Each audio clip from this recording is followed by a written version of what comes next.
एक ज़माने में इलीरिया की सूफियाना सरजमीन में शहजादी सीराफीना रहती थी। वो एक मुनसिफाना और खैर खापरी थी और बेमिसाल जादुई सलाहियतों की मालिक थी। इसकी ताकतों ने मुरझाए हुए फूलों को जिंदगी बख्शी और वो रोशन हो गए। ताहम काले साए में छपी हुई बदमाश चुड़ैल मोरगाना सीराफीना की जादुई ताकतों को तरसती थी। मोरगाना का दिल हसद और तलखी से भर गया। इसके लिए सीराफीना के जादू को अपने बुरे मकसद में इस्तेमाल करने की ख्वाहिश बढ़ गई।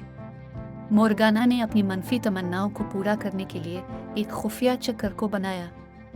शहजादी फांसी में फंस गई और मोरगाना के बेरहमाना हमले के सामने सीराफीना की रोशनी भी करने लगी। जंगल के जानवर ने पड़ोसी रियासतों को आगाह किया ताकि अपनी प्यारी शहजादी को बचाने के लिए मदद कर सके। सीराफीना के मुश्किल में शुजा और माहिर जादूगर शहजादा अल्दीन ताका एक दूर दराज तरीन मुल्क से वफा कर सके।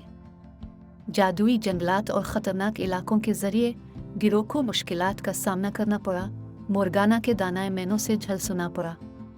जब वो मोरगाना के महल्ले के दिल तक पहुंचे, शहजादा अल्दीन के इत्तेहाद के जरिए एक शदीद जादुई मुकाबला हुआ। बेरहम मोरगाना के जोर को कम करने के साथ साथ अल्दीन ने एक नूरानी जादू के हमले से जोर डाला, फंसी को तोड़ दिया और सीराफीना को बंदिश से रहा किया। मोरगाना की शिकस्त के साथ इलीरिया में अमन और सुलह वापस आ गई। मज़ीद अच्छी वीडियोज़ को देखने के लिए हमारे चैनल को सब्सक्राइब करिए और बेल आइकन को दबाएं।